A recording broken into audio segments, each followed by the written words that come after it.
Students, आप लोग reflection और रिफ्रैक्शन टॉपिक ऑलमोस्ट कंप्लीट कर लिए होगे, सारे क्वेश्चंस कर लिए होगे। हम लोगों ने एनसीईआरटी का एक्सरसाइज क्वेश्चन 1 से 5 तक डिस्कस किया था। आज हम लोग 5 to 10 डिस्कस करेंगे। ओके, आप लोग जल्दी जल्दी अपनी एनसीईआरटी बुक खोल लें, क्या कि मैं क्वेश्चंस पढ़ूंगी और उसको फिर अपना सॉल्व करूंगी। तो चलिए हम लोग सबसे पहला क्वेश्चन देखते हैं बच्चों, क्या कहता है क्वेश्चन। सबसे question number 6, page number 160, page number 160, question number 6। Question number 6 में कह रहा है, which of the following lenses would you prefer to use while reading small letters found in a dictionary. आपको जानते हो कि डिक्शनरी में बहुत छोटा छोटा लिखा रहता है। कह रहा है कि आपको स्मॉल लेटर डिक्शनरी को देखना है, तो आप कौन सा लेंस यूज करोगे, कौन सा लेंस यूज करोगे। सबसे पहली बात यह है कि आपको ये क्लियर करना है कि डिक्शनरी में बहुत छोटे छोटे वर्ड होते हैं। हमको उसको पढ़ने के लिए क्या करना पड़ेगा, वर्ड को बड़ा करना पड़ेगा, बड़ा करना पड़ेगा ना। अगर हम लोग डिक्शनरी के जो वर्ड छोटे और छोटा कर देंगे तो क्या हम लोग को दिखेगा, नहीं दिखेगा। हम लोग को डिक्शनरी के वर्ड को देखने के लिए यानी कि उसके साइज को क्या करना पड़ेगा, इंक्रीज करना पड़ेगा। तो ऐसा कौन सा लेंस यूज करेंगे कि इंक्रीज करना पड़ेगा। आपने रे डायग्राम पढ़ी थी, आपने सबसे पहले रे डायग्राम पढ़ी थी। मैं भी पहले कॉनकेव की बात कर लेती हूँ, कॉनकेव लेंस की बात। कॉनकेव लेंस में बच्चों, कॉनकेव लेंस में दो रे डायग्राम था, दो रे डायग्राम था। दोनों में जो इमेज था स्मॉलर बन रहा था, हाईली डिमिनिश्ड बन रहा था। दो रे डायग्राम था कॉनकेव लेंस में, दो रे डायग्राम था और दोनों का इमेज क्या बन रहा था, छोटा बन रहा था। अगर हम लोग कॉनकेव लेंस का यूज करेंगे डिक्शनरी के वर्ड को पढ़ने के लिए, क्या वो हमको दिख पाएगा, नहीं दिख पाएगा, वो और छोटा हो जाएगा, हम लोग देख ही नहीं पाएंगे। सबसे पहली बात हो गई कॉनकेव लेंस का हम लोग यूज नहीं करेंगे। तो चलिए पहले हम लोग क्वेश्चन में कह रहे हैं, convex lens of focal length 50 centimetre, concave lens of focal length. Concave lens को आप कट कर लीजिए, उसका कोई काम नहीं है। उसके बाद एक और है concave lens of focal length 5 centimetre, यानी कि कॉनकेव लेंस का जो ऑप्शन है उसको आप क्रॉस कर दीजिए, क्योंकि इन दोनों में से कोई आंसर आपका नहीं होने वाला। उसके बाद आता है कॉन्वेक्स लेंस का, दो ऑप्शन दिया हुआ है। कॉन्वेक्स लेंस में होता है इमेज बड़ा दिखता है, हम लोग जानते हैं, क्योंकि कॉन्वेक्स लेंस का हम लोग 6 रे डायग्राम पढ़े हैं ना बच्चों। 6 रे डायग्राम में हम लोग देखे हैं कि लार्ज इमेज होता है, ठीक है ना। तो अब कॉन्वेक्स लेंस का कह रहा है, कॉन्वेक्स लेंस फोकल लेंथ एक का दिया हुआ है हमको, फोकल लेंथ दिया हुआ है 50 सेंटीमीटर, और एक कॉन्वेक्स लेंस है जिसका फोकल लेंथ हमको दिया हुआ है बच्चों, जिसका हमको फोकल लेंथ दिया हुआ है 5 सेंटीमीटर। अब बताइए इन दोनों में से कौन सा होगा। आप लोगों को अगर रे डायग्राम क्लियर होगा तो मैंने रे डायग्राम से ही मैं इसको सॉल्व करूंगी। अगर आपको क्लियर होगा तो बहुत अच्छे से समझ में आएगा, और अगर नहीं क्लियर होगा तो आपको थोड़ा सा समझ में नहीं आएगा, ठीक है ना। तो देखिए कॉन्वेक्स लेंस है, मैंने एक कॉन्वेक्स लेंस बनाया, ठीक है, ये कॉन्वेक्स लेंस है। ये जानते हैं कि सेंटर है, ये मेरा F1 है, ये मेरा 2F1 है, ये मेरा F2 है, ये मेरा 2F2 है। आई होप कि आप लोग को ये क्लियर होगा। उसके बाद हम लोग जानते हैं कि कॉन्वेक्स लेंस में ये वाला फोकल लेंथ वर्क करता है, ये वाला फोकल लेंथ वर्क नहीं करता है। उसके बाद दो फोकल लेंथ दिया हुआ है, एक फोकल लेंथ की दूरी हमको दी हुई है 5 सेंटीमीटर और एक फोकल लेंथ की दूरी हमको दी हुई है कुछ 50 सेंटीमीटर, ठीक है। दो फोकल लेंथ की दूरी दी हुई है। हम इन दोनों में से कौन सा लेंस यूज करेंगे। आपको दो कन्वेक्स लेंस दिया गया है, ठीक है, एक का फोकल लेंथ 50 सेंटीमीटर है और एक का फोकल लेंथ 5 सेंटीमीटर है। बताइए दोनों में से कौन सा है जो हमको लार्ज इमेज देगा, जो हमको लार्ज इमेज देगा। आई होप कि आप लोग को रे डायग्राम क्लियर होगा। रे डायग्राम आप देखे होंगे कि ऑब्जेक्ट को हम लोग जितना लेंस के नजदीक में रख रहे हैं इमेज उतना बड़ा बनता है, क्लियर है ना। जितना उसके नजदीक रखेंगे इमेज उतना बड़ा बनेगा। तो 50 सेंटीमीटर पे तो ऑब्जेक्ट दूर पे है, लेकिन अगर 5 सेंटीमीटर रखेंगे तो ऑब्जेक्ट नजदीक में है। जितना ऑब्जेक्ट नजदीक में आएगा इमेज उतना बड़ा दिखेगा, इमेज उतना बड़ा दिखेगा तो हम लोग को इजीली होगा डिक्शनरी के वर्ड को देखने के लिए। हम लोग को डिक्शनरी का वर्ड देखना है ना, तो डिक्शनरी का वर्ड देखने के लिए हमको जितना ज्यादा बड़ा दिखेगा उतना अच्छा होगा। तो 50 सेंटीमीटर पे अगर रखेंगे तो थोड़ा सा छोटा दिखेगा कंपेयर टू 5 सेंटीमीटर। तो आंसर हो जाएगा convex lens of focal length 5 centimetre. कौन सा ऑप्शन है? Convex length of focal length 5 centimetre, option C है। उसके बाद हम लोग क्वेश्चन आते हैं बच्चों, we wish to obtain, question number 7, we wish to obtain an erect image of an object. हम लोग चाहते हैं किसी ऑब्जेक्ट का इरेक्ट इमेज मिले, ठीक है, मेरी ख्वाहिश है कि किसी ऑब्जेक्ट का इरेक्ट इमेज मिले, ये क्वेश्चन कह रहा है। Using a concave mirror of focal length 15 centimetre, मेरे पास एक कॉन्केव लेंस है जिसका फोकल लेंथ हमको 15 सेंटीमीटर दिया हुआ है। उसके बाद कह रहा है, सबसे बात यह है कि आपको एक कॉन्केव मिरर दिया गया जिसका फोकल लेंथ 15 सेंटीमीटर है, और हम ये चाहते हैं, मेरी ख्वाहिश ये है कि इस मिरर से हमको इरेक्ट इमेज मिले। ये क्वेश्चन कहा यहां तक। What should be the range of distance of the object from the mirror.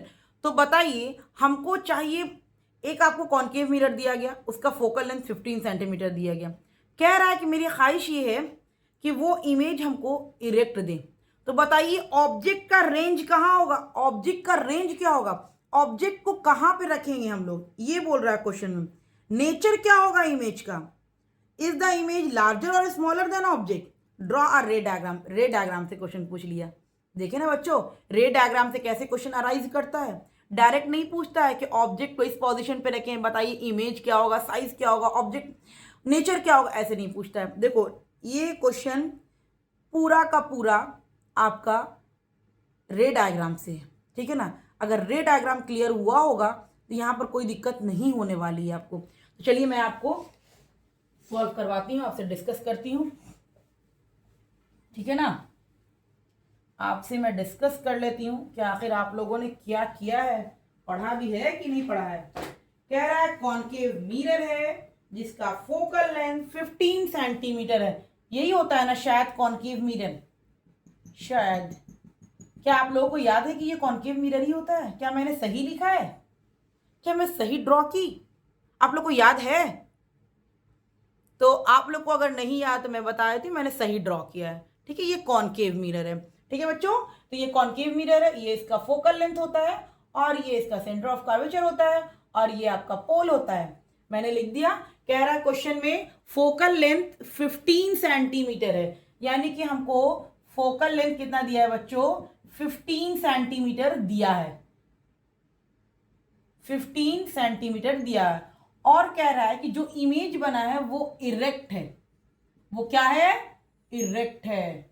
Erect है, मैंने आपको बताया था कि वर्चुअल के साथ हमेशा इरेक्ट लगता है और रियल के साथ हमेशा इन्वर्टेड लगता है। याद है ना आपको कि नहीं याद है? याद है कि नहीं याद है? मैं फिर से बता देती हूँ अगर नहीं याद है तो आपको। वर्चुअल के साथ इरेक्ट हमेशा आएगा। ये दोनों दोस्त है, कभी अलग नहीं हो सकता है, कभी अलग नहीं हो सकता, आप कभी नहीं कर सकते। वर्चुअल इरेक्ट हमेशा साथ साथ ही चलेगा, रियल इन्वर्टेड हमेशा साथ साथ ही चलेगा। तो कह रहा है कि इरेक्ट इमेज है, तो आप जान लो कि वर्चुअल और इरेक्ट इमेज है।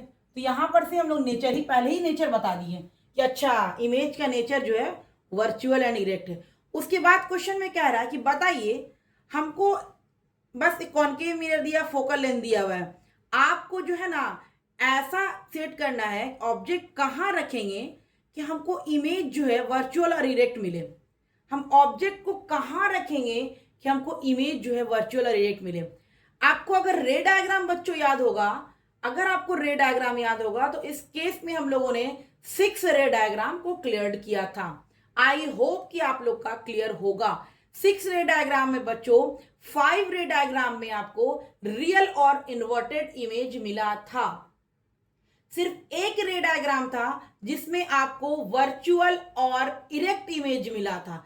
सिर्फ एक ही रे डायग्राम था जिसमें वर्चुअल और इरेक्ट मिला था, और वो जब हम लोग ऑब्जेक्ट को P और F के बीच में रखे थे, यानी सेंटर ऑफ कर्वेचर और फोकस के बीच में जब हम लोग ऑब्जेक्ट रखे थे बच्चों, तो इमेज हमको वर्चुअल और इरेक्ट मिला था। यानी कि हम लोग को ऑब्जेक्ट को कुछ यहां पर रखना पड़ेगा, इन दोनों के बीच में रखना पड़ेगा। तो क्वेश्चन में पूछ रहा है what should be the range of distance of the object. तो ऑब्जेक्ट के डिस्टेंस का क्या रेंज होगा? लेस देन 15 सेंटीमीटर होगा distance of object. Distance of object less than 15 centimetre, less than 15 centimetre, क्योंकि ये लेंथ हमारा 15 सेंटीमीटर है, ठीक है ना। जब हम लोग ये लेंथ हमारा 15 सेंटीमीटर है, अगर हम फोकस पे रखते हैं ऑब्जेक्ट को तो इमेज इन्फिनिटी में बनता है, रियल और इन्वर्टेड बनता है। तो हम लोग को फोकस और पोल के बीच में रखना पड़ेगा। फोकस और पोल के बीच में जब भी रखेंगे तब जा करके हमको वर्चुअल और इरेक्ट इमेज मिलेगा। तो ऑब्जेक्ट का डिस्टेंस का रेंज क्या होना चाहिए, लेस देन 15 सेंटीमीटर। अगर 15 सेंटीमीटर से कम पर हम ऑब्जेक्ट को रखते हैं तो हमको वर्चुअल और इरेक्ट इमेज मिलने जा रहा है। उसके बाद क्वेश्चन में कह रहा है what is the nature of the image, virtual and erect. यहां से ही आपको जहां इरेक्ट आएगा वहां वर्चुअल आना ही आना है।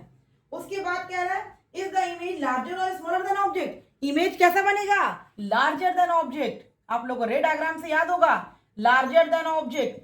इसी केस में आप लोग को बताया था मैंने कि इसी केस में इसी केस की वजह कर हम लोग इस मिरर को शेविंग मिरर में यूज करते हैं और मेकअप के लिए भी यूज करते हैं। समझ में आ रही बात, क्यों, ताकि हम लोग को छोटी छोटी चीजें जो होती है बड़ी होकर के दिखे। कॉनकेव मिरर के इसी रे डायग्राम की वजह कर बहुत यूजेस है। ये वाला रे डायग्राम जो है ना, और पोल और फोकस के बीच में जब ऑब्जेक्ट को रखते हैं, ये बहुत इंपॉर्टेंट केस है, हमेशा क्वेश्चन पूछता है, इसीलिए इसको बहुत अच्छे से याद रखिएगा। उसके बाद क्वेश्चन में कह रहा है ड्रॉ अ रे डायग्राम, रे डायग्राम ड्रॉ कर लो। यहाँ है ऑब्जेक्ट, पहला रे गया, पहला रे गया, कहाँ से जाएगा, कट करके फोकस से गया, ठीक है। दूसरा रे हमारा जाता है किससे, सेंटर ऑफ कर्वेचर से जाता है ना, तो क्या होता है उसी डायरेक्शन में पास हो जाता है। आप लोग कॉपी में अच्छे से बनाना बच्चों, तो आगे कहीं नहीं मिलता है तो हम लोग इसको बैक साइड जा करके मिलाते हैं। आप कॉपी में अच्छे से रे डायग्राम क्लियर करना, जो हम लोग 6 रे डायग्राम किए थे, जिसका लास्ट वाला रे डायग्राम है इस क्वेश्चन का, ठीक है ना बच्चों। आप लोग देख लो, सिंपल सी बात मैंने आपको कहा था कि रे डायग्राम जो है बहुत इंपॉर्टेंट है, बहुत इंपॉर्टेंट है ना इंपॉर्टेंट। डायरेक्ट क्वेश्चन नहीं पूछता है, डायरेक्ट क्वेश्चन कभी नहीं पूछेगा, क्योंकि क्यों पूछेगा डायरेक्ट क्वेश्चन, क्योंकि जान रहा बच्चा को रटवाना नहीं है, मुझे बच्चों को सिखाना है। समझ में आ रही बात, उसको बच्चों को रटवाना नहीं है, बच्चों को सिखाना है। सिखाने के लिए वो क्वेश्चन को इस तरीके से पूछता है, समझ में आ। अगर रटवाने का केस होता तो डायरेक्ट क्वेश्चन रख देता कि ऑब्जेक्ट को यहां पर रखें, बताइए इमेज क्या बनेगा, नेचर क्या होगा, उसका साइज क्या होगा, डायरेक्ट पूछ लेता है। लेकिन बच्चों को रटाने का मकसद नहीं है, बच्चों को सिखाने का मकसद है। सिखाने का मकसद है तो क्वेश्चन को थोड़ा सा ट्विस्ट करेगा, थोड़ा डेली लाइफ से रिलेट करेगा, थोड़ा अपने ऊपर रख करके क्वेश्चन पूछेगा। समझ में आ रही है बात, कोई बात दिक्कत नहीं होनी चाहिए। इसलिए रे डायग्राम को बहुत अच्छे से क्लियर करिएगा। चलिए उसके बाद क्वेश्चन नंबर 8 पूछता है name the type of mirror use in the following situation. Headlight of a car, headlight of the car concave mirror use होता है बच्चों, ताकि लाइट जो है पैरेलली बहुत दूर तक जा सके, इसीलिए वहां हेडलाइट ऑफ अ कार में, हेडलाइट ऑफ अ कार में हम लोग कॉनकेव मिरर का यूज करते हैं। Side rear view mirror of a vehicles, convex mirror. Convex mirror क्या आता है, वाइड रेयर व्यू मिरर होता है, बहुत दूर बहुत ज्यादा एरिया को कवर कर लेता है, वर्चुअल और इरेक्ट इमेज देता है, ठीक है ना। Solar furnace, concave mirror. अब हम लोग का क्वेश्चन नंबर 9 आता है, 1/2 of a concave convex lens, 1/2 of a convex lens is covered with a black pepper, will the lens produce a complete image of the object. Okay, बहुत आसान question है बच्चों, टफ नहीं है। बस जैसे हम लोग बचपन में करते थे ना, हम लोग से क्वेश्चन पूछता था, बताओ हम लोग अभी बचपन में हमेशा से आप लोग खेलते हुए, दोनों आंख से तो हम लोग को पूरा दिख रहा है, क्या हम लोग अपनी एक आइज बंद कर देंगे हमको सब कुछ दिखता है, हम लोग हाँ बिल्कुल दिख रहा है, बिल्कुल भी दिखता है, लेकिन उसमें भी कुछ टर्म्स एंड कंडीशंस आते हैं। हाँ, पूरा वाइडर व्यू नहीं दिखते हैं एक आंख से, समझ में आ रही, हम लोग को वाइडर व्यू देखने के लिए अपने आइज, अपने हेड को मूव करना पड़ता है। ऐसे हमारे दोनों आइज हैं तो हम लोग को वाइडर व्यू दिखते हैं। तो बस यही क्वेश्चन आपको कर दिया है, कोई दिक्कत की बात नहीं है बच्चों। क्वेश्चन में कह रहा है कौन सा लेंस है, कॉन्वेक्स लेंस लिया है, मैंने भी कॉन्वेक्स लेंस ले लेना है भाई। कॉन्वेक्स लेंस इसने लिया तो मैंने भी कॉन्वेक्स लेंस ले लिया। ये है हमारा सेंटर, ये है F2, 2F2, F1, 2F1। यहां तक आप लोगों को कोई दिक्कत नहीं होगा। कह रहा है कि 1/2 of a convex lens is covered with a black pepper. 1/2 मतलब कि मान लेते हैं इसको जो है पूरी तरह से ब्लैक पेपर से कवर्ड कर दिया गया है, यानी कि ब्लैक पेपर से ढक दिया गया, आधा लेंस को, आधा लेंस के ऊपर ब्लैक पेपर से ढक दिया गया है। क्लियर है पॉइंट? आधा लेंस को ब्लैक पेपर के ऊपर ढक दिया गया। बस वही बात मैं बता रही हूँ कि आपके 2 आईज हैं, आपको एक आईज बोला गया कि हाँ बंद करके अब आपको दिखना है। समझ में आ रही बात? बस वही एक लेंस है कॉन्वेक्स लेंस, जिसको कह रहा है कि आधा जो है आप ब्लैक पेपर से, बिल्कुल ब्लैक पेपर से कवर्ड कर दो। उसके बाद क्वेश्चन कह रहा है बच्चों, will this lens produce a complete image of the object? क्या इमेज कंप्लीट देगा? Yes, of course complete image देगा। समझ में आ रही बात? कंप्लीट इमेज देगा ना। जैसे मैं आपको बता रही हूँ कि मैंने एक आंख को बंद कर दिया, तो कोई ऑब्जेक्ट भी ऐसा तो नहीं है कि मेरे सामने जो ऑब्जेक्ट रखा है सब हाफ हाफ दिखने लगा, सब छोटा छोटा दिख रहा है, ऐसा तो नहीं हो रहा ना। मतलब कंप्लीट इमेज दिख रहा है। ठीक है, आप कहोगे मैम आप जोकर कर रहे हैं, जोकिंग कर रही हैं। मतलब क्या करें, आप लोग को समझाने के लिए कुछ तो ट्रिक लगाना ही पड़ेगा ना, ताकि आप सीख लो। मेरा मकसद कुछ भी नहीं है, मेरा मकसद है कि आप लोग कुछ सीखें। ठीक है ना, आप लोग कुछ सीखें, आप लोग कुछ सीखें। आप लोग जितना क्वेश्चन हमसे पूछना चाहते हैं पूछ लें, मैं आपको बताने के लिए तैयार हूँ। ठीक है, मैं चाहती हूँ कि हर एक बच्चे पढ़े। ठीक है ना, और कोई मकसद नहीं है मेरा। तो बस चलिए, मैंने आपको बताया कि एक लेंस लिया गया है। क्वेश्चन में कह रहा है, मैं नहीं कह रही हूँ, क्वेश्चन कह रहा है कि एक लेंस लिया गया, उस लेंस को जो है आधा, उसका आधा जो है बिल्कुल ही ब्लैक पेपर से कवर्ड कर दिया गया है, यानी कि ब्लैक पेपर चिपका दिया गया है, सिर्फ आधा लेंस आपको दिख रहा है ऊपर का। तो क्या वो इमेज आपको कंप्लीट इमेज दे पाएगा? क्या कंप्लीट इमेज दे पाएगा? उसके बाद क्वेश्चन, ड्रॉ अ रे diagram, sorry, verify your answer, explain your observation. Answer बताइए और एक्सप्लेन करिए। सबसे पहली बात है कि यस, वो कंप्लीट इमेज देगा। देख लेते हैं कैसे कंप्लीट इमेज देता है। मान लेते हैं हम ऑब्जेक्ट को यहां पर रख दिए, ये हटा दो, चलो मान लेते हैं यहां पर मैंने ऑब्जेक्ट को रख दिया। ठीक है, ऑब्जेक्ट को रख दिया, ऑब्जेक्ट को रखा ना बच्चों, तो पहला रे गया लेंस से टकरा के फोकस से चला गया। दूसरा रे जो हमारा जाता है बच्चों, इससे जाता है सेंटर ऑफ कर्वेचर से जाएगा, और देखो यहां पर इमेज बन गया, बन गया ना इमेज। तो क्या आपको कंप्लीट इमेज दिखा? क्या आपको कंप्लीट इमेज दिखा बच्चों? यस, कंप्लीट इमेज दिख रहा है। Yes, complete image, complete image is formed, image is formed. But ये जो देख रहे हो आप, छोटा सा पार्ट इसके अंदर एंटर कर गया, ये जो छोटी सी लाइट रे थी, ये जो है इसके अंदर एंटर कर गई ना। ये जो जरा सा जो रे ऑफ लाइट जो है, इसकी वजह की इंटर करने की वजह का इसकी जो लाइट की इंटेंसिटी होगी बच्चों, वो क्या हो जाएगी? रिड्यूस हो जाएगी। ठीक है ना, brightness of image will be reduced, brightness of image, brightness of image will be reduced। ठीक है ना, will be reduced। क्लियर है पॉइंट? इमेज तो कंप्लीट दिख रहा है, इमेज कंप्लीट दिख रहा है, लेकिन जो दूसरी रे उसके साथ आ रही थी, वो थोड़ा सा उसका जो कवर पार्ट था उसको क्रॉस करके गई है। उसको जो क्रॉस करके लाइट गई है, जिसकी वजह कर क्या होगा, जो उसका ब्राइटनेस होगा लाइट ऑब्जेक्ट का, जो मतलब कि एक ऑब्जेक्ट हमको एकदम चमकता हुआ दिख रहा है, लेकिन ब्लैक पेपर से हल्का सा क्रॉस किया है, जिसकी वजह से उसमें थोड़ा सा ब्लर आ जाएगा, थोड़ी सी ब्राइटनेस उसकी कम हो जाएगी, थोड़ी सी इंटेंसिटी उसकी कम हो जाएगी, लेकिन इमेज कंप्लीट दिखेगा। क्लियर है पॉइंट? तो हम फिर से इस क्वेश्चन को पढ़ करके आपको एक बार और डिस्कस कर देते हैं बच्चों। क्वेश्चन कह रहा है, one half of a convex lens is covered with a black paper, one half of a convex lens is covered with a black paper, will this lens produce complete image of the object? Yes, complete image is formed। आपको दिख रहा है complete image मिला है, दिख रहा है ना कंप्लीट इमेज मिला है। उसके बाद कह रहा है वेरीफाई योर आंसर, वेरीफाई करिए आंसर को, एक्सप्लेन योर ऑब्जर्वेशन। मेरा जब मैंने इसका रे डायग्राम बनाया तो मुझे ये ऑब्जर्व हुआ कि जो लाइट रे आ रही थी वो हल्का सा ब्लैक जो कवर्ड पोर्शन था उसमें इंटर कर गई है। इंटर करने की वजह कर जो ऑब्जेक्ट की इंटेंसिटी थी, लाइट की इंटेंसिटी थी, ब्राइटनेस थी, वो थोड़ा सा कम हो गया है। क्लियर है पॉइंट? आई होप कि आप लोग को ये क्वेश्चन क्लियर हुआ होगा। क्लियर हुआ होगा ना बच्चों? हाँ, तो ये था बच्चों हमारा क्वेश्चन नंबर 9। अब हम लोग करेंगे बच्चों क्वेश्चन नंबर 10। क्लियर है? और ये हम लोग का अभी का लास्ट क्वेश्चन है। हम लोग ज्यादा नहीं पढ़ेंगे, थोड़ा ही थोड़ा पढ़ेंगे, लेकिन मन से पढ़ेंगे, है ना। तो हम लोग का 10 है an object 5 centimetre in length is held 20 centimetre from converging lens. Converging lens किसको बोलते हैं बच्चों? कन्वर्जिंग लेंस, देखिए कन्वर्जिंग लेंस वर्ड यूज कर लेता है ना, तो बच्चों से ज्यादा मुझे टेंशन हो जाती है, पता नहीं बच्चों को समझ में आएगा कि नहीं आएगा। समझ में आ रही है बात? तो कहते हैं ना कि एग्जाम देने बच्चे जाते हैं, माँ बाप को टेंशन होती है। एग्जाम बच्चे दे रहे हैं, लेकिन माँ बाप क्या होते हैं, उनके दिमाग में मेरा बच्चा क्या लिख रहा होगा। इस तरह से टीचर भी जब पढ़ाता है ना, जो कुछ पढ़ा देता है उसके बाद उसके माइंड में एक टेंशन हो जाती है, पता नहीं बच्चों को कैसे समझ में आएगा, मैं ऐसा क्या करूं कि बच्चों को एकदम समझ में ही आ जाए। क्लियर है? हर टीचर का यही कंसेप्ट, यही रहता है कंसर्न कि हम ऐसा क्या करें कि बच्चों को वो चीज़ समझ में आ जाए।